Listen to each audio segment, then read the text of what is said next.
ভক্ত মোহাম্মদ সাবিত আলম, লিখছি ময়মনসিংহ বিভাগ থেকে। আজ আমি আপনাদের মাঝে আবারও হাজির হয়েছি নতুন একটি ঘটনা নিয়ে।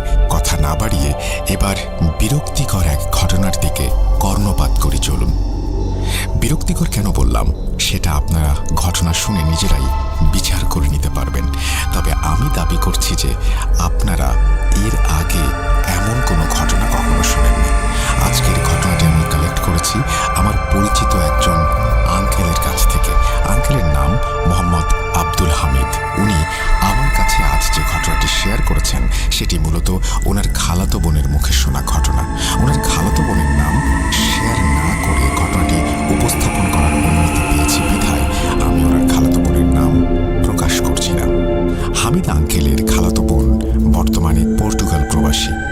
এই ঘটনাটি বলার আগে উনি দাবি করেছেন যে ওনার কাছে নাকি প্রধানত 4টে জিন রয়েছে এবং এই জিনের সাহায্যে মানুষজনের কাছে তাদের আত্মীয় স্বজন বা বন্ধু বান্ধবের ওপর জাদু করতে আসলে তিনি সেই কাজ করে থাকেন। এই কাজের জন্য তিনি নাকি প্রচুর টাকা দাবি করেন। তিনি আরও বলেছেন যে যদি কেউ আজ তার বলা একটি কথাও মিথ্যা মনে করেন, যাই হোক এটার পরে উনি এই পদ্ধতির কথাটি বলেছেন যে কিভাবে কেউ যদি, উনি বলতে চাচ্ছেন যেটা সেটা হচ্ছে কেউ যদি তার ঘটনা বা তার ক্ষমতা সম্পর্কে এতটুকু সন্দেহ প্রকাশ করেন বা এতটুকু সন্দিহান হন, তাহলে তিনি একটা পদ্ধতি বলে দিয়েছেন যে পদ্ধতির মাধ্যমে তিনি আপনার ঘরের মধ্যে কারো একজনের অস্তিত্ব অনুভব করাবেন। অর্থাৎ আপনি যদি ওই কাজটি করেন, এটা খুব সহজ একটা কাজ, কিন্তু আমি এটা বলতে চাই না, কারণ আমি চাই না যে কেউ এই পরীক্ষার মধ্যে দিয়ে যাক। কারণ আমি ভেবেছি কেউ যদি আমাকে এইরকম একটা পরীক্ষা নিতে চাইতো আমি যেতাম কিনা। দেখুন, এই পরীক্ষাটি খুবই সহজ এবং সেটি করা মাত্র আপনি বুঝবেন যে আপনি আপনার ঘরে আর একা নন, সেই ঘরে অন্য কারো অস্তিত্ব আছে। কি হবে যদি আপনি এরকম কারো অস্তিত্ব অনুভব করেন? তাহলে প্রথম কথা হচ্ছে সবার আগে আপনি আমার উপরে রেগে যাবেন, এবং আপনি যদি ভয় পেয়ে যান তাহলে আরও বেশি আমার উপরে রেগে যাবেন। এবং সন্দেহ দূর করার জন্য এরকম কোনো পদ্ধতির ব্যাপারে আমি কথা বলতে আসলে রাজি নই। তবে যদি আপনাদের খুব বেশি আগ্রহ থাকে আপনারা সরাসরি সাবিত আলমের কাছ থেকে সেটা জেনে নিতে পারেন, এবং সেগুলো নিশ্চয়ই আরও অনেক উপায় থাকতে পারে। আমি নিজে এটা নিয়ে কোনো এক্সপেরিমেন্ট করতে চাই না আর কি।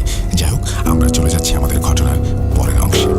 শুরুতেই বলে রাখি যে এই ঘটনাটি সেই জাদুকরিনী মহিলা আমাকে 2 দিনে 2 পার্টে বলেছেন বিধায় আমিও ঘটনাটি পার্ট আকারেই লিখছি। তবে চিন্তা করবেন না প্রিয় লিসেনার্স, আমি আপনাদের নিরাশ করব না। আপনাদের কথা চিন্তা করেই আমি 2টি পার্ট একত্র করে পাঠালাম, যা আপনারা এই একটা ইমেলের মধ্যেই পেয়ে যাবেন।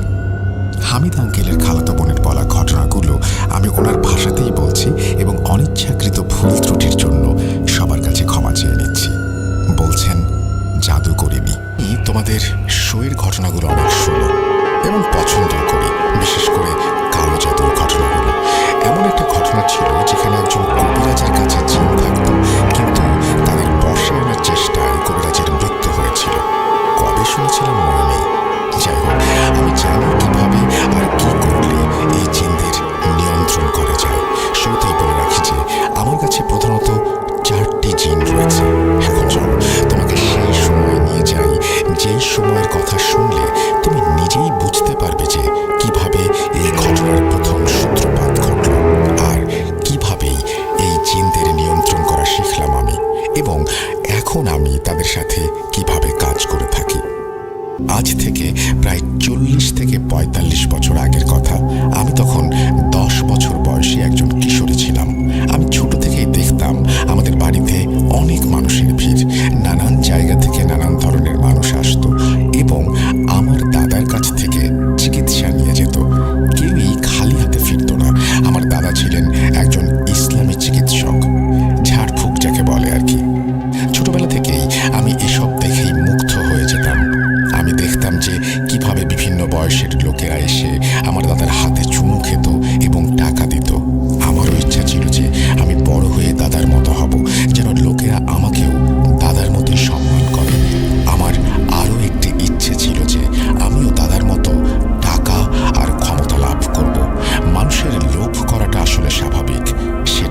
মরহুম হয়েছেন যখন আমি আমার এই আগ্রহের কথা আমার বাবাকে বললাম। শুরুতেই তিনি আমাকে নানানভাবে নিষেধ করলেন। বাবা আমাকে বলতেন, হাম্মু, এই বিদ্যায় অনেক বড় পরীক্ষার সম্মুখীন হতে হয়। তুমি এর মধ্যে ভালো কাজও করতে পারবে, আবার ভুল কাজও করতে পারবে। আমি কিভাবে বুঝবো যে তুমি শুধু ভালো কাজই করবে, খারাপ কাজ করবে না? আমি বাবাকে নানানভাবে বুঝিয়ে প্রতিজ্ঞা করেছিলাম আমি সব সময় মানুষের সেবা করার জন্য এই জ্ঞান ব্যবহার করব, অন্যথায় না।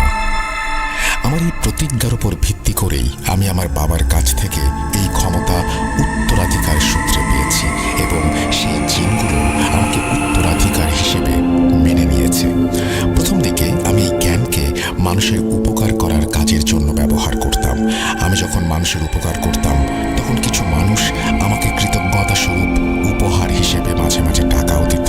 কিন্তু ধীরে ধীরে এমন কিছু লোক আসা শুরু করলো যারা তাদের খারাপ কাজ করার জন্য আমাকে অনেক বড় অঙ্কের টাকা দেওয়ার প্রস্তাব করে। এই অবস্থা দেখে আমারও লোভ হয়ে গেল, কারণ ভালো কাজ করে আমি যেই টাকা এক মাসে উপার্জন করতাম সেই পরিমাণ বা তার চেয়ে বেশি টাকা আমি একবারে কারো ক্ষতি করার জন্য পেয়ে যাচ্ছিলাম। আমি শুরু করলাম আমার জিনদের মাধ্যমে ক্ষতি করা, যাকে বলে কালো জাদুবিদ্যা। এই কাজ করতে করতে আমার লোভ যেন আরো বাড়তে লাগলো।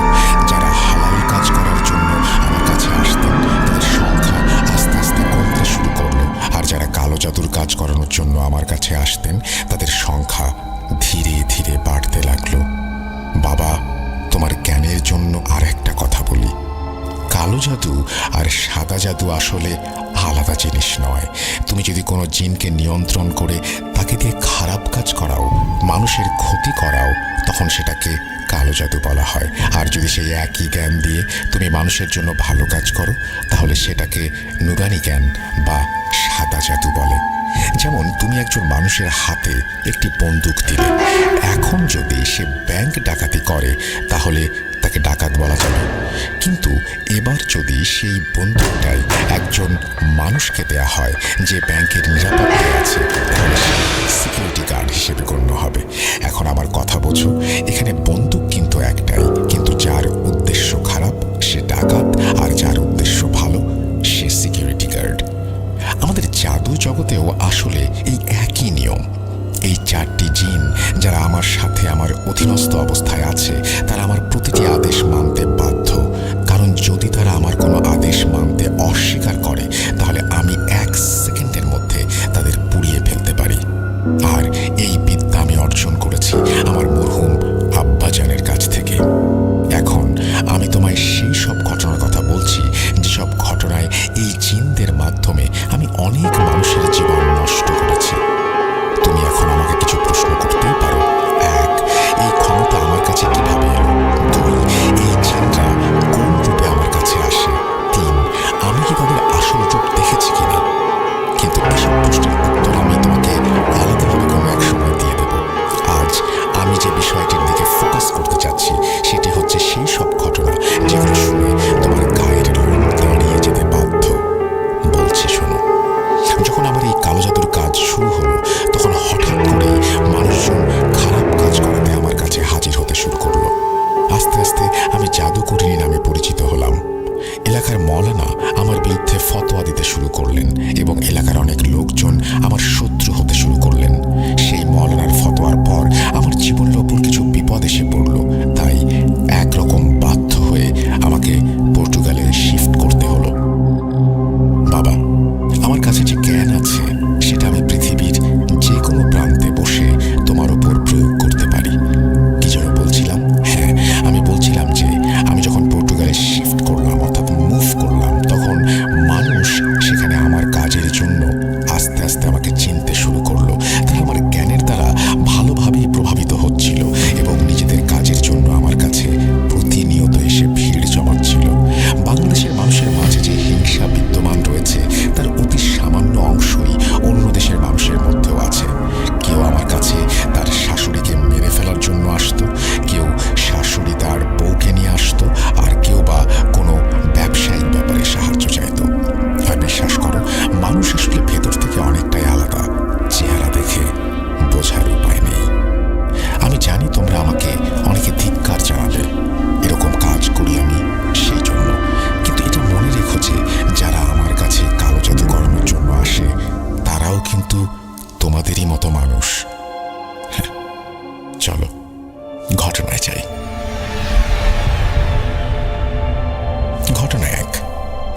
পর্তুগালে একদিন আমার কাছে এক মহিলা এসেছিলেন। ওনাকে দেখে বেশ ধনী বলে মনে হচ্ছিল আমার। আমার দরবারে এসে উনি আমার সামনে 10,000 পর্তুগিজ ইউরো রেখে বললেন, এই নিন টাকা, এখন আপনি আমার কাজটা করতে বাধ্য। আমি যখন আমার কাজের উদ্দেশ্য ওনার কাছে জানতে চাইলাম, তখন উনি বলতে শুরু করলেন যে আপনি আমার পুত্রবধূকে মেরে ফেলার জন্য কাজ করবেন, নয়তো তার সাথে আমার ছেলের ঝামেলা সৃষ্টি করিয়ে দিয়ে তাদের ডিভোর্স করানোর ব্যবস্থা করবেন। আমি তখন ওনাকে বললাম যে আপনার কাজ তো হয়ে যাবে, কিন্তু আপনাকে বলতেই হবে যে কেন আপনি এমন কিছু করতে চাইছেন, বিশেষ করে আপনার পুত্রবধূর বিরুদ্ধে। উনি বললেন, আমার ছেলে আমার ইচ্ছার বিরুদ্ধে গিয়ে বিয়ে করেছে, আর যে বেহায়াকে সে বিয়ে করে এনেছে তাকে আমার একেবারেই পছন্দ নয়। সে একজন গোল্ড ডিগার, তাকে আমার ছেলের জীবনে আমি আর দেখতে চাই না। সেই মহিলা ওনার পুত্রবধূর ছবি সাথে করে নিয়ে এসেছিলেন। আমাকে দেওয়া টাকার সঙ্গে উনি আমাকে সেই ছবিটিও দিয়েছিলেন। আমি তৎক্ষণাৎ মারুকে এই কাজে লাগিয়ে দিয়েছিলাম এবং বলেছিলাম যে যত তাড়াতাড়ি সম্ভব কাজটা যেন হয়ে যায়। ওই মহিলার পুত্রবধূ ছিল একজন চরম মাত্রার নামাজি মহিলা। প্রথমে আমি তার নামাজ বন্ধ করালাম। তার জন্য আমি যে পদ্ধতিটি অবলম্বন করেছিলাম সেটি ছিল ওয়াসওয়াসা। তাকে আমি মারুর মাধ্যমে তাকে ওয়াসওয়াসা দিতে শুরু করলাম। তারপর পাকি নাপাকি নিয়ে তার মাথায় এক কনফিউশন তৈরি করলাম। সে প্রথমে 1 ওয়াক্ত নামাজ পড়া ছেড়ে দিল, তারপর 2 ওয়াক্ত। ঠিক যখনই তার ঈমান দুর্বল হতে লাগলো, আমি তখনই তার ওপর প্রভাব বিস্তার করতে শুরু করলাম। যখন দেখলাম তার ঈমান একেবারেই দুর্বল হয়ে গেছে, তখন আমার পরবর্তী কাজ শুরু হলো। পরবর্তী কাজের জন্য তার কাপড়ের প্রয়োজন ছিল আমার, যেটার ওপর আমি জাদু করতে চেয়েছিলাম। সেই মহিলা যিনি আমার কাছে কাজের জন্য এসেছিলেন, ওনাকে দিয়েই আমি আমার পুত্রবধূর কাপড়গুলো আনিয়েছিলাম। তারপর আমি সেই কাপড়গুলো একটি কবরে দাফন করলাম। যখন ওই কাপড়গুলো কবরে দাফন করা হলো, তখন সেই পুত্রবধূর মনে নিজের স্বামীর ঘৃণা কাজ করতে শুরু করলো, যা দিনে দিনে বেড়েই যাচ্ছিল। হঠাৎ করে তার স্বামী তার কাছে খুবই বিরক্তিকর হতে শুরু করলো, আর তার মনে হতে লাগলো যে স্বামীর মাঝে অনেক কমতি বিদ্যমান। আস্তে আস্তে দেখা গেল যে ওই মেয়েটা সব সময় তার স্বামীর সাথে ঝগড়া করত আর তার উপরে প্রচণ্ড রকমের সন্দেহ করত। এই ঝগড়া বিবাদ এতটাই বেড়ে গিয়েছিল যে শেষ পর্যন্ত তাদের ডিভোর্সের মতো অবস্থা হয়ে গেল। তাদের মধ্যে ঘৃণা এতটাই বেড়ে গিয়েছিল যে তারা একে অপরকে মারধর অব্দি করতে শুরু করেছিল। শুনেছি যে তাদের বাড়িতে অনেকবার পুলিশও আসতে বাধ্য হয়েছিল। এরপর ফাইনালি যখন ছেলেটা তার স্ত্রীকে ডিভোর্স দিল, তখন তার মা আমার কাছে মিষ্টির একটা ডিব্বা নিয়ে এলো এবং আমাকে আরও কিছু টাকা ইনামি হিসেবে দিলেন। ঘটনাটি একদিন বাংলাদেশ থেকে আমার কাছে একটি ফোন এলো। যিনি ফোন করেছিলেন তিনি ছিলেন আমার পূর্ব পরিচিত। ওনারা একটা ভাড়া বাড়িতে থাকতেন। উনি আমাকে বলেছিলেন যে ওনাদের বাসার মালিক ওনাদেরকে বিনা কারণে বাড়ি খালি করতে বলেছে, কিন্তু এমন অবস্থায় ওনারা এই বাসা ছেড়ে অন্যত্র যাবার জন্য প্রস্তুত নন।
তার মৃত্যু হয়েছে 2 মাসের মধ্যেই। আমার কাজ শেষ হবার 1 সপ্তাহ পরেই সেই ভাড়াটে আমাকে 5 লাখ টাকা পাঠিয়ে দিলেন। আর উনি যদি আমাকে টাকা না পাঠাতেন তাহলে ওনার জানা ছিল যে ওনার অবস্থাও সেই বাড়ির মালিকের থেকে ভিন্ন কিছু হবে না। ঘটনা 3। তৃতীয় ঘটনাটি হলো একজন সৎ মায়ের। সেই সৎ মায়ের 3টি সন্তান ছিল, যাদের মধ্যে একজন কন্যা সন্তান ছিল ওনার হাজবেন্ডের প্রথম স্ত্রীর সাথে।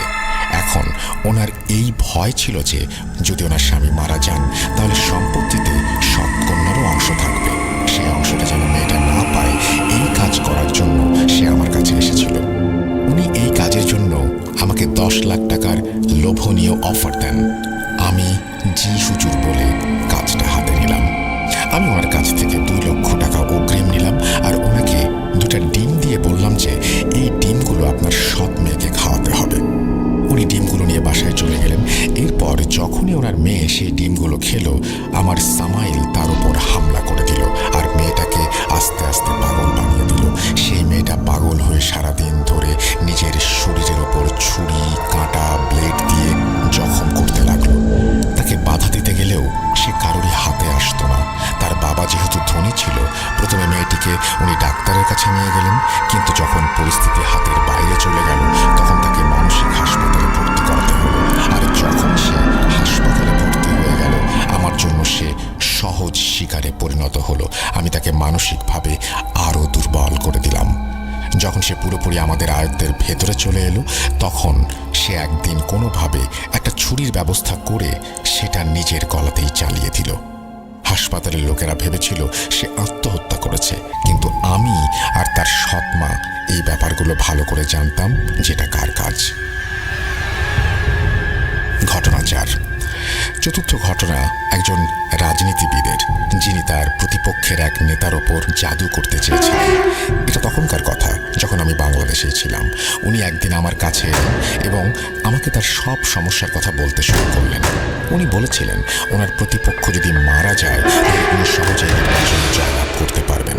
ওনার কথা শুনে আমি ওনার কাছে ওনার প্রতিপক্ষ নেতার ছবি চাইলাম। যখন উনি আমাকে ওই বিরোধী প্রার্থীর ছবি দিলেন, তখন আমি ওনাকে বলেছিলাম যে ওনার কাজ তো হবে, কিন্তু বদলে ওনাকে আমার 10 লাখ টাকা দিতে হবে। উনি আমার কথায় রাজি হয়ে গেলেন। এরপর আমি আমার কাজ শুরু করে দিলাম, কিন্তু কাজ শুরু করার কিছুদিনের মাথায় জানতে পারলাম সেই প্রতিপক্ষ কোনো এক জাদুকরের কাছ থেকে নিজের জন্য প্রোটেকশন নিয়ে নিয়েছেন আমার কাজের বিরুদ্ধে। সেই জাদুকরের বেশ কিছু জিন তার সিকিউরিটির জন্য নিযুক্ত ছিল, যা আমি আস্তে আস্তে বুঝতে পারলাম। আমার জিন যখন তাদের ওপর আক্রমণ করলো, তখন বেশ ভালোই সংঘর্ষ হলো তাদের মাঝে। এই লড়াই হাতে হাতে লড়াই নয়, বরং জাদুকরদের মাঝে একে অপরের সাথে জ্ঞানের লড়াই। যখন আমি ওই জাদুকরের সাথে লড়ছিলাম, তখন আমি বুঝতে পারলাম যে আমি দুর্বল হয়ে পড়ছি। ওই সময় ওই জাদুকরের সাথে লড়াই করাটা আমার জন্য নিছক বোকামি ছাড়া আর কিছুই ছিল না। আমার নিজের জীবন বিপদের মুখে পড়ে যাচ্ছিল বলে আমার মনে হচ্ছিল। তখন আমি সেই রাজনীতিবিদকে একদিন আমার কাছে ডেকে বললাম, এই কাজটা খুব বেশি কঠিন, এখন আমার 10 লাখ টাকা নয় বরং 20 লাখ টাকা লাগবে। উনি তাতেও রাজি হয়ে গেলেন। এখন আমাকে এই কাজের জন্য এমন কিছু করতে হবে যেন আমি ওই বিরোধী প্রার্থীর জিনদের ধরতে পারি, যারা সেই প্রতিপক্ষ প্রার্থীর সুরক্ষার কাজে নিয়োজিত ছিল। এটা ছিল 1.5 সপ্তাহের মহা কঠিন এক কাজ, যা আমি এরপর অনেক সহজেই সম্পন্ন করলাম। 1.5 সপ্তাহ পর যখন আমার কার্যক্রম সম্পূর্ণ হলো, তখন ওই বিরোধী প্রার্থীর সিকিউরিটি জিনদের আমি ধরাশায়ী করতে সক্ষম হলাম এবং আমার কাছে বন্দি করে রাখলাম। এখন যতক্ষণ না তারা আমার অধীনে আছে, ততক্ষণ কেউই তাদের এই বন্দি দশা থেকে মুক্তি দিতে পারবে না। এরপর আরেকটি কাজ আমি করেছিলাম, সেটা হলো আমার অধীনস্থ জিনদের মাধ্যমে ওই জাদুকরকে মেরে ফেললাম, কারণ সে ভবিষ্যতে আমার ক্ষতির কারণ হতে পারে। এক ঢিলে 2 পাখি মারা হলো। আমার চাল বুঝতে পারল না কেউই, আমার ভবিষ্যৎ সিকিউরিটি হয়ে গেল। সেই জাদুকর ভেবেছিল যে প্রথম যুদ্ধে হেরে যাওয়ার পর আমি এই কাজ থেকে হয়তো সরে গিয়েছি, কিন্তু আমি তাকে ঘুমের মধ্যে মেরেছিলাম, কারণ যদি সে জাগ্রত থাকতো তাহলে তাকে মেরে ফেলার কাজটা অনেক কঠিন হয়ে যেত। এখন আমার লক্ষ্য ছিল সেই বিপক্ষ দলীয় প্রার্থী, যিনি সেই রক্ষাকারী জিনদের চলে যাওয়ার পর পুরোপুরি আমার জন্য সহজ টার্গেটে পরিণত হয়েছিল।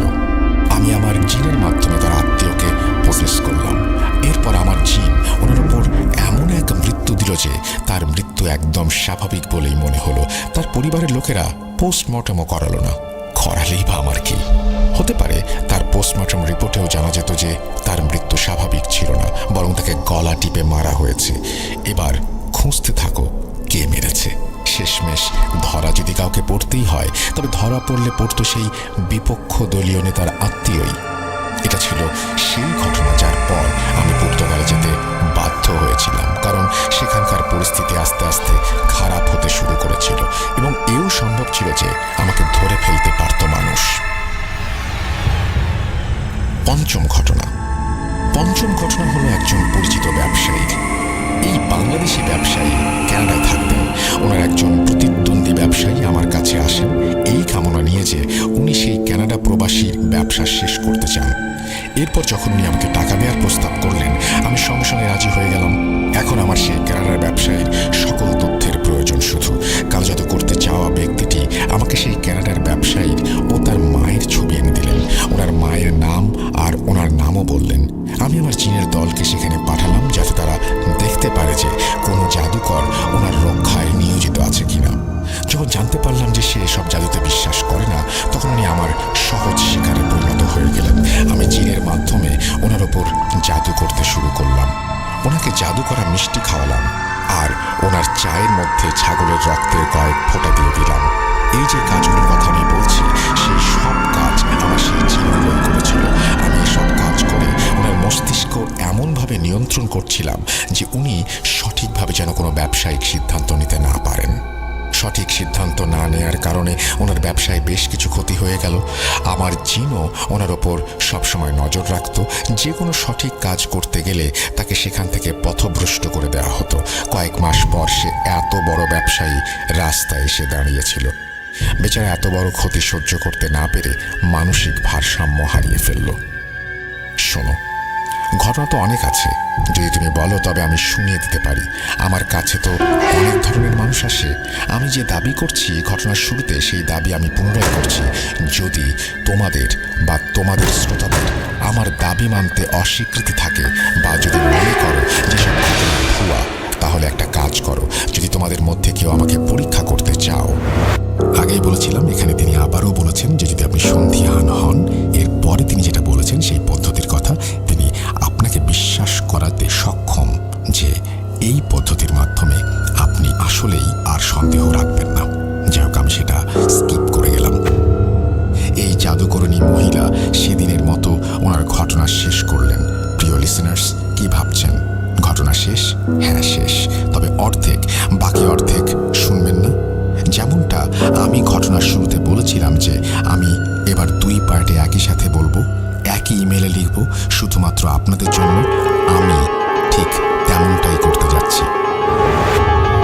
জাদুকরণের এসব ঘটনা সেদিনের মতো শেষ করে আমি ঘটনাটি উনি যতটুকু বলেছিলেন ততটুকু লিখে সেদিনের মতো ঘুমানোর প্রস্তুতি নিলাম।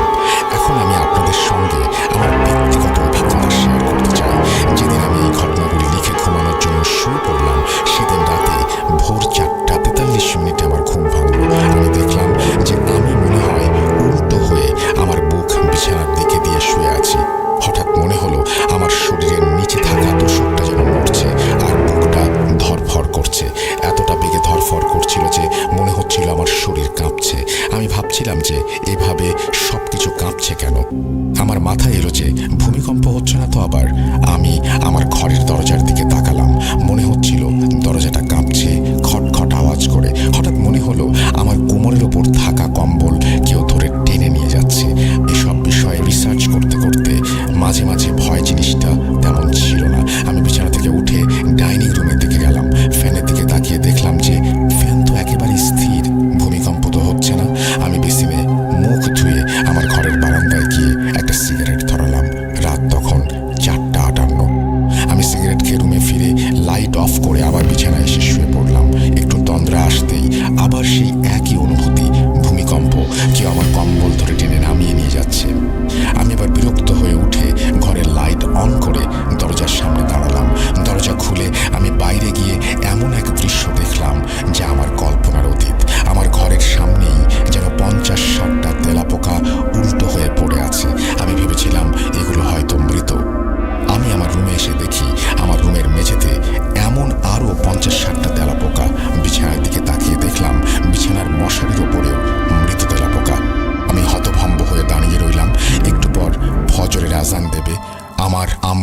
নামাজের জন্য উঠলেন। আমার রুমের সামনে এসে উনি আমাকে জিজ্ঞেস করলেন, কিরে, তোর রুমের বাইরে আরও তেলাপোকা মরে পড়ে আছে কেন? আমি ওনাকে বললাম, রুমের ভেতরে আসো। উনি আমার রুমের ভেতরে এসে আমার মতো একটা শক খেলেন। এরপর উনি আমাকে জানালেন এটা অসম্ভব, কারণ বাসার কোনো রুমেই তেলাপোকা মরার কোনো মেডিসিন প্রয়োগ করা হয়নি। এরপর আমার মা ঘর ঝাড়ু দেবেন ভেবে ফুলের ঝাড়ু নিয়ে আমার রুমে উপস্থিত হলেন। আশ্চর্যজনকভাবে ঝাড়ুটার স্পর্শ পেয়ে প্রতিটি তেলাপোকা সোজা হয়ে দৌড়ে কোথায় পালিয়ে গেল। এই ঘটনার ব্যাখ্যা আমার আজও জানা নেই। আছে শুধু প্রশ্ন, যদি তেলাপোকা মারার মেডিসিন দেয় তাহলে এরা কেন মারা গেল না? আর যদি সারা ঘরে মেডিসিন দেওয়া হয়, শুধুমাত্র আমার ঘরের সামনে কেন এরা আসবে? ভূমিকম্প ছাড়া আমার ঘরের দরজা কিভাবে কাঁপলো? তর্কের খাতিরে যদি মেনেও নেই যে এসব নিছকই আমার মনের কল্পনা, তাহলে আমার আম্মু যা দেখলেন সেটা কি সত্যি না? আমি জানি না। এতক্ষণ নিজের ব্যক্তিগত অভিজ্ঞতার কথা কেন শেয়ার করলাম জানেন? শুনুন, জানতে পারবেন। এই ঘটনার প্রথম পর্ব শুনে আপনারা অনেকেই ভাবছেন হয়তো এই ছেলেটা হারামকে প্রমোট করছে। প্রিয় শ্রোতা বন্ধুরা, একটা কথা বলি, আপনারা তো প্রতিদিন নিউজ চ্যানেল দেখেন যেখানে ডাকাতি ও খুন, নানান ধরনের নেগেটিভ খবরও আসে। সেসব নিউজে এটাও বলা হয় কিভাবে ডাকাতি আর খুন করা হয়েছে এবং এসব নিয়ে মানুষকে সতর্কও করা হয়। এর মানে এই নয় যে তারা ডাকাতি বা খুনকে প্রচার বা প্রমোট করছে, বরং এর উদ্দেশ্য হল মানুষকে জানানো যে আজকাল এই দুনিয়াতে এই দেশে কি ঘটে চলেছে। আরেকটা কথা বলি, আপনারা আবার এই ঘটনার প্রথম অংশ শুনতে পারেন যেখানে এই মহিলা কখনোই এটা দাবি করেননি যে তিনি কালো জাদু করেন।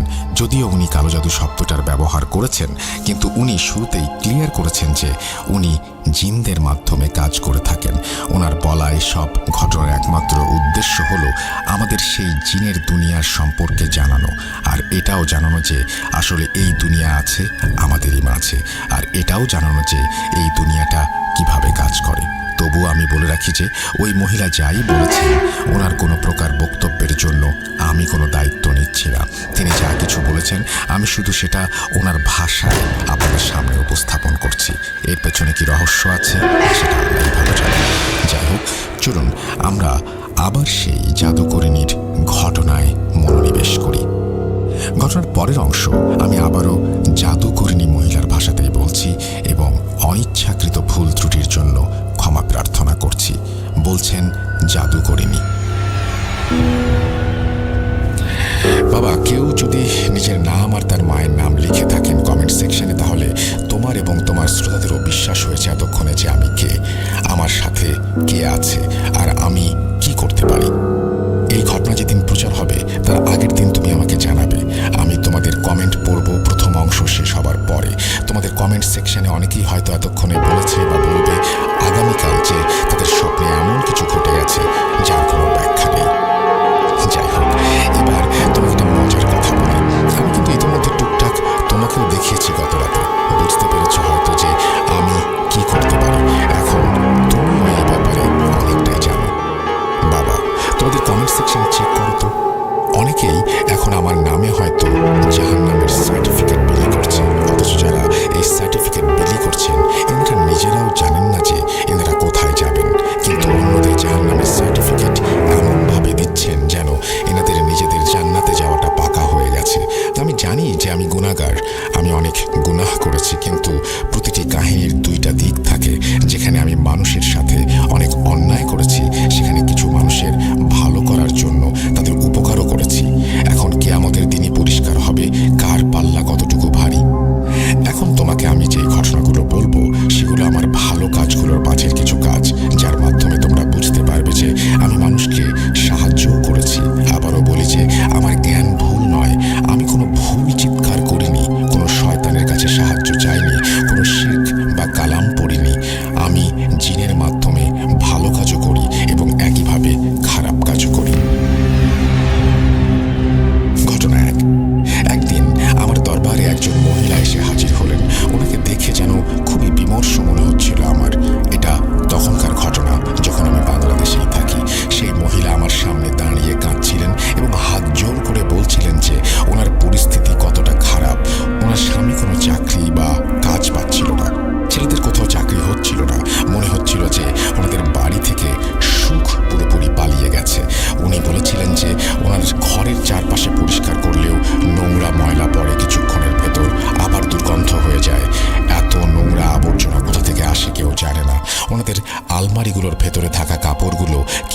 ব্লেড দিয়ে কেটে চলে যায়। না, ওনাদের মেয়েদের জন্য ভালো কোনো সম্পর্ক আসছে না, ওনাদের ছেলেদের চাকরি বা বিয়ে হচ্ছে না, ওদের বিয়ের সম্পর্ক এলেও কোনো না কোনো অজুহাতে সেই বিয়ে বাধা পড়ে। প্রথম দিন আমি সেই মহিলাকে এড়িয়ে চললাম এবং ওনাকে ওনার বাড়ি পাঠিয়ে দিয়েছিলাম, কারণ আমি জানতাম যে ওনার পরিবার খুবই গরিব আর ওনার পক্ষে আমার চিকিৎসার খরচ বহন করা সম্ভব নয়। কিন্তু কিছু সপ্তাহ পর উনি আমার কাছে আবার ফিরে এলেন এবং একেবারে আমার পায়ের কাছে পড়ে গেলেন। উনি কাঁদতে কাঁদতে বলেছিলেন যে ওনার মেয়ের শরীরে কাটা দাগ পড়েছে এবং ওনার মেয়ের মুখ দিয়ে কেউ পুরুষালী কণ্ঠে কথা বলছে আর অনবরত ওনার মেয়ে পাগলের মতো আচরণ করছে, এমনকি নিজেকে মারারও চেষ্টা করছে। তোমাদের এখানে একটু বলে রাখি, আমি কোনো ইস্তেখারা করি না।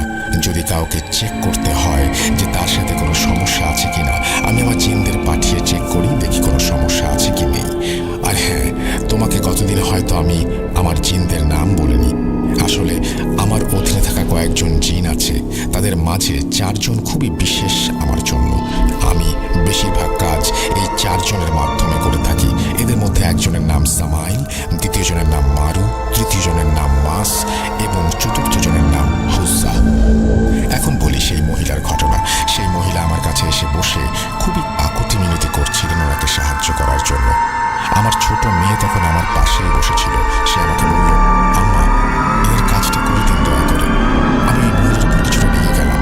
তখন আমি ওনার কাছে জানতে চাইলাম উনি কোথায় থাকেন।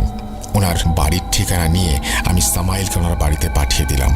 কিছুক্ষণের মধ্যে সামাইল ফিরে এসে আমার কানে কানে বলল, এদের বাড়িতে ভয়াবহ জাদু করা হয়েছে এবং যেই জাদুকর এই জাদু করেছে সে অনেকগুলো জিনকে এনাদের পেছনে লাগিয়ে দিয়েছে যেন এনাদের কোনো নেক বা হালাল কাজই না হয়। এরপর সামাইল আমাকে বলল, আম্মা, আপনাকে এদের বাড়িতে যেতে হবে, আপনার সাথে আমরাও যাব। এনাদের বাড়িতে কিছু কাজ করে সেই জাদুকরের সঙ্গে যোগাযোগ করতে পারবো। আমি ওই মহিলাকে বললাম যে আগামী রবিবার আমি ওনার বাড়ি যাব, এরপর বাদ বাকি কথা সেখানেই হবে। পরবর্তী রবিবার এলো, আমি ওনাদের বাড়ি চলে গেলাম। ওনাদের বাড়ির অবস্থা দেখে আমি নিজেও চিন্তিত হয়ে পড়লাম। ওনার ছোট ছোট মেয়ের মুখে আমি ভয়ের ছাপ লক্ষ্য করছিলাম। আমার দিকে তাকিয়ে তাদের মুখে কিছু আশার আলো যেন আমি দেখতে পাচ্ছিলাম। তারা যেন আমাকে এক ধরনের মসিহা মনে করতে শুরু করেছিল, যেন তাদের এই সমস্যা থেকে আমি বের করে নিয়ে আসতে পারি। আমি যখন ওনাদের বাড়িতে প্রবেশ করলাম তখন সেখানে কোনো জিনদের দেখা পেলাম না। হয়তো তারা আমার আসার খবর শুনে পালিয়ে গেছে। সামাইল আমাকে জানালো, আম্মা, বাকিরা এখান থেকে পালিয়ে গেছে। আমি জিন দেখতে পারি, কিন্তু তারা আমাদের মতো একে অপরকে দেখে না। এই দৃষ্টিশক্তিটা শুধুমাত্র একজন আধ্যাত্মিক ব্যক্তির কাছেই থাকে, যা অনেক সময় জন্মগত হয়, আবার অনেক সময় অর্জন করা যায়। সাধারণ মানুষ হয়তো এটা বুঝতে পারবেন না। যাই হোক, ওনাদের বাড়িতে কিছু একটা আছে। আমি খেয়াল করলাম যে তাদের বাড়ির ওপর অনেকগুলো কাক আর চিল ঘোরাফেরা করছে। যদি কারো বাড়ির ওপরে চিল আর কাক এভাবে ঘোরে তাহলে 100% প্রমাণ যে ওই বাড়ির ওপর কালো জাদু করা হয়েছে। আমি বাড়ির প্রতিটি সদস্যের সাথে আলাদা আলাদাভাবে কথা বললাম। তাদের আমি জিজ্ঞেস করছিলাম যে তারা কি কি অনুভব করেছে এই বাড়িতে। তাদের সবচেয়ে ছোট 9 বছরের মেয়েটা বলেছিল সে দেখতে পায় একজন মহিলাকে যার শরীর আগুনে পুড়ে যাচ্ছে এবং সেই মহিলা তাকে নাকি স্বপ্নে এসেও ভয় দেখায়। সেই মহিলার ইমিডিয়েট বড় বোন বলতে শুরু করলো যে সে ঘরে নানান ধরনের ছায়া দেখে এবং প্রায়ই ঘুমের মধ্যে কেউ নাকি তাকে তুলে নেওয়ার চেষ্টা করে।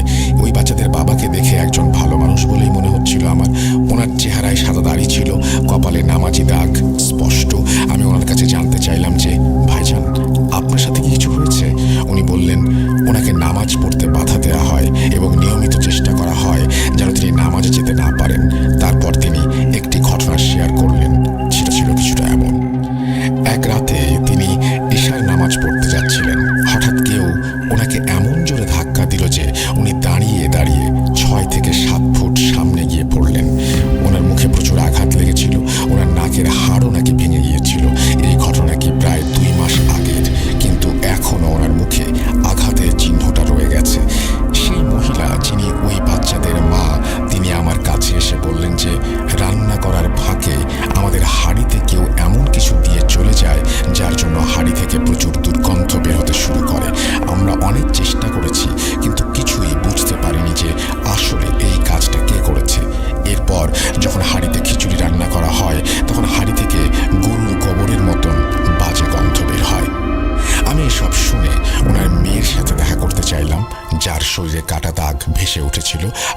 ওপর জিন হাজির হয়েছিল। আমি সেই মেয়ের ঘরে ঢুকতেই দেখলাম যে সে একদম অযত্নে ঘুমাচ্ছে, কিন্তু আমার ঘরে ঢোকার সাথে সাথেই সে বিছানায় উঠে পড়ল।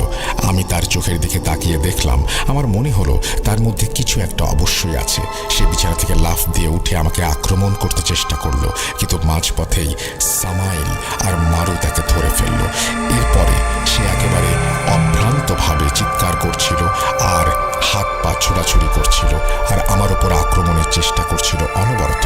আমি সামনে এগিয়ে গিয়ে তার মুখে জোরে একটা চড় মারলাম, আর সাথে সাথে সে একদম ছোট বাচ্চার মতো মন খারাপ করে বিছানায় বসে পড়ল। আমি তার কাছে প্রশ্ন করতে শুরু করলাম, তুই কে? তোকে কে পাঠিয়েছে? তোর পেছনে কোনো জাদুকর আছে? বল। সে বলল, আমাকে তো ওই জাদুকর তার গোলাম বানিয়ে রেখেছে। যদি আমি তার নাম বলি তবে সে আমাকে মেরে ফেলবে আপা। এখন ওই জাদুকরের সাথে যোগাযোগ করতে হলে আমাকে কাজ করতে হবে। আমি বাড়ির সবাইকে ঘর থেকে বাইরে পাঠিয়ে দিলাম, শুধু ওই মেয়েটিকে বাদে। মেয়েটি তখনও আমার সামনেই বসা অবস্থায় ছিল। আমি সামাইল আর মারুকে নিয়ে ঘরে মেয়েটির সামনে ছিলাম। আগেই বলে রাখি যে যখনই আমি বাড়ি থেকে বের হলাম তখন আমার আরও দুজন জিন, রজনী আর বুসিরের কাছে বাড়ির দায়িত্ব দিয়ে আসতাম। কারণ যেসব জাদুকর আমার শত্রু হয়ে উঠেছিল তারা সবসময় সুযোগের সন্ধানে থাকতো যে কিভাবে আর কখন তারা আমার পরিবারের ক্ষতি করতে পারবে। সেই কারণে রজনী আর বুসির আমার অনুপস্থিতিতে বাড়িটা রক্ষার কাজ করত। যাই হোক, আমি সেই মেয়েকে সামনে বসিয়ে আমার মতো জাদুর আয়াত পড়া শুরু করলাম। কিছু সময় পর সেই জাদুকর আমাকে তার জিনের মাধ্যমে তার বার্তা পাঠাতে লাগলো। এটা এমন একটা পরিস্থিতি যখন আমরা জাদুকররাই আর এক জাদুকরের বিরুদ্ধে লড়াই করি। এই লড়াই চলাকালীন আমরা একে অপরের শক্তি সম্পর্কে ধারণা পাই। সেই জাদুকরও আমার শক্তির কথা বুঝে গিয়েছিল। আমি সামাইল আর মারুকে তার ডেরায় পাঠিয়ে দিয়েছিলাম। সেই জাদুকর তৎক্ষণাৎ পিছনে হটতে বাধ্য হলো আমার খবর পেয়ে এবং আমাকে খবর পাঠালো, ঠিক আছে, আমি আমার জিনদের ফিরিয়ে নিচ্ছি।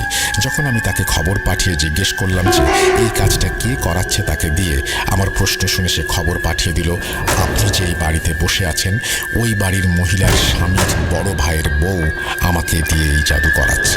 আমি কারণ জানতে চাই। সে বলল, ওই মহিলা তার ছেলের সাথে এই বাড়ির এই মেয়ের বিয়ে দিতে চেয়েছিল, কিন্তু যখন তারা বিয়েতে রাজি হয়নি তখন সে বাড়িতে আমাকে দিয়ে জাদু করিয়েছে। আমি জাদুকরকে খবর পাঠালাম আর বললাম যে ওই বাজে মহিলাকে যেন তাড়াতাড়ি ডেকে নিয়ে আসে এবং আমার সাথে ফোনে কথা বলিয়ে দেয়। একটু পরেই সেই বাজে মহিলার ফোন আসলো, কিন্তু সে আমার সাথে খুব খারাপ ব্যবহার করছিল। বলছিল যে যদি এই জাদুকর পিছিয়ে যায় তাতে কি হয়েছে, আমি অন্য কাউকে দিয়ে এই জাদু করিয়ে নেব। তার কথা শুনে আমি বুঝে গিয়েছিলাম সে জেদি প্রকৃতির, খারাপ ধরনের মানুষ এবং প্রতিশোধের নেশায় পুরোপুরি পাগল হয়ে গেছে। আমি তাকে প্রথমে ভালোভাবে বোঝানোর চেষ্টা করলাম, কিন্তু সে মানল না। এরপর আমি তাকে হুমকি দিয়ে বললাম যে তুই নিজের পরিণতি দেখে নিস, এই বাড়ির সবার কাছে এসে তোকে মাফ চাইতে হবে। এরপর একদিন সেই মহিলা কাপড় শুকাতে ছাদে এসেছিল। আমি আগে থেকেই মারুকে সেখানে ডিউটিতে রেখেছিলাম। মারু সেই মহিলাকে ছাদ থেকে ধাক্কা দিয়ে ফেলে দেয়। আমার নির্দেশ অনুযায়ী ছাদ থেকে পড়ে তার পা ভেঙে গেল। যখন তার পায়ের আঘাত কিছুটা ভালো হলো তখন সে হুইল চেয়ারে তার দেবরের পরিবারের কাছে এসে ক্ষমা চাইল এবং এবার তাদের ওপরে জাদু করানোর জন্য তওবা করল। ঘটনা 2। আরেকটা ঘটনা যে আমি তোমাকে বলবো সেটা হলো পর্তুগালের কোনো এক রয়্যাল ফ্যামিলিকে নিয়ে। একদিন আমি আমার এক মুরিদের কাছ থেকে জানতে পারি যে সেই পরিবারের ওপর নানান রকমের সমস্যা চলছে। ওনারা নাকি অনেক পীর ফকির চিকিৎসক দেখিয়েছেন, কিন্তু কেউই তাদের সমস্যার সমাধান করতে পারেনি। ওনারা আমাকে আমার এক পরিচিত ব্যক্তির মাধ্যমে বার্তা পাঠিয়ে ওনাদের বাড়িতে আসার আমন্ত্রণ জানালেন। বেশ নামি দামি লোক হওয়ার কারণে ওনারা নিচে আমার কাছে আসতে পারলেন না, বিধায় আমি ওনাদের বাড়িতে যাওয়ার আমন্ত্রণ গ্রহণ করলাম। কিন্তু তখন আমি জানতাম না যে ওনাদের সঙ্গে ঠিক কী ধরনের সমস্যা আছে, কারণ ওনারা প্রায় সব কিছু গোপনে রেখেছিলেন। আর আমি চাইলে সামাইল বা মারুকে দিয়ে খোঁজ নেওয়াতে পারতাম, কিন্তু টাকা ছাড়া এই কাজ আমি করবই বা কেন? যাই হোক,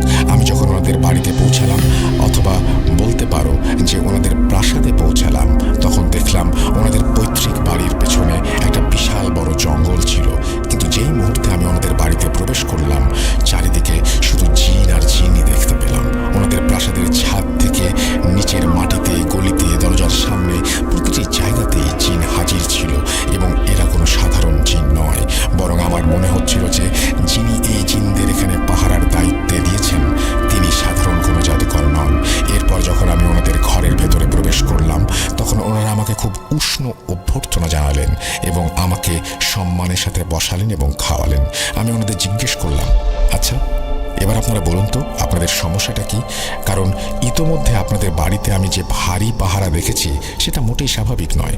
ওনারা আমাকে জানালেন যে পরিবারের 2 ছেলের মধ্যে সম্পত্তি নিয়ে অনেক ঝামেলা হচ্ছে। তারপর সেই পরিবারের একজন মহিলা বললেন, আমার স্বামীর ছোট ভাই আমার স্বামীর ওপর জাদু করিয়েছে। অর্থাৎ 2 ভাইয়ের পরিবারের মাঝে যেই পরিবারের ওপর জাদু হয়েছে সেই ভাইয়ের পরিবারই আমাকে এখানে ডেকে পাঠিয়েছে।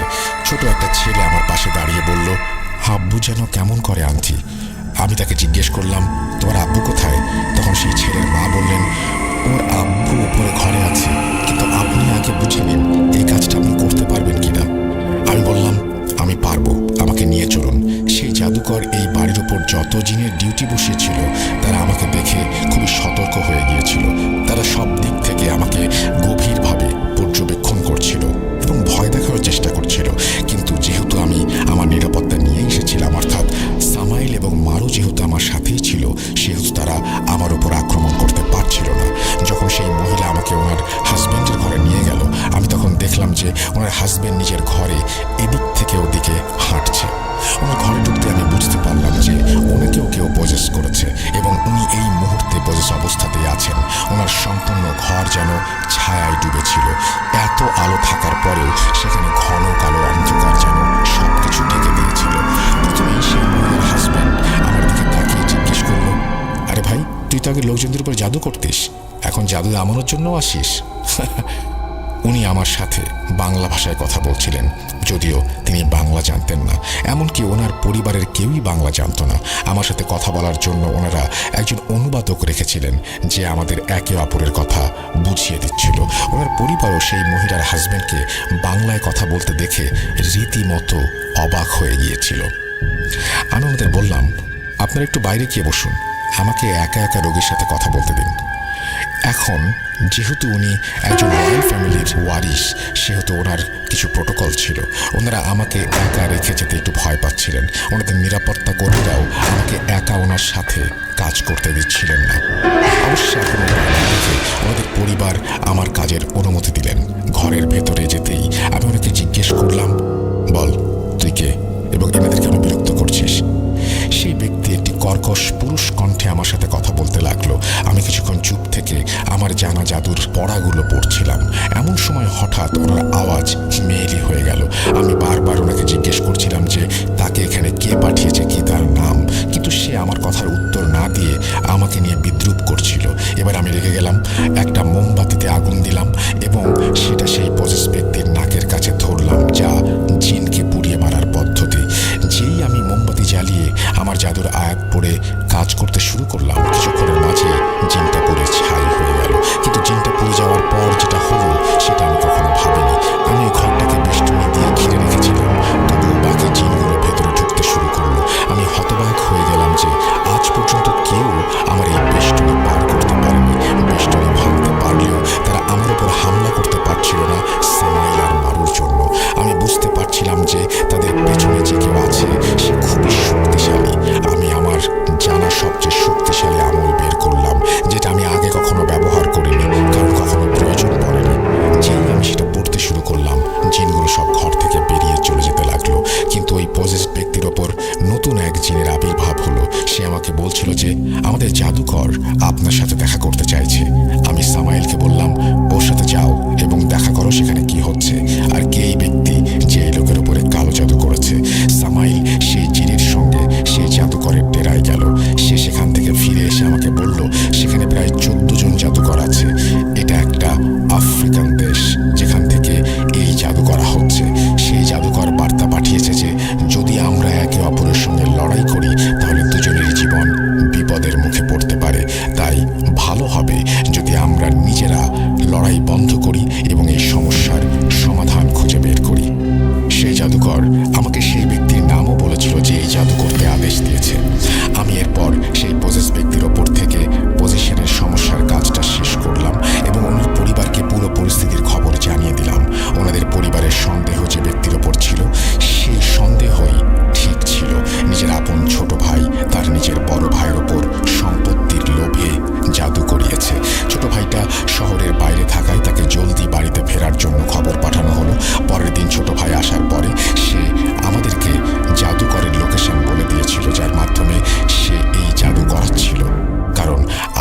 দেয়া এত সব প্রমাণ দেখে ছোট ভাই যথেষ্ট ভীত হয়ে গিয়েছিল এবং সবকিছু স্বীকার করতে বাধ্য হয়েছিল।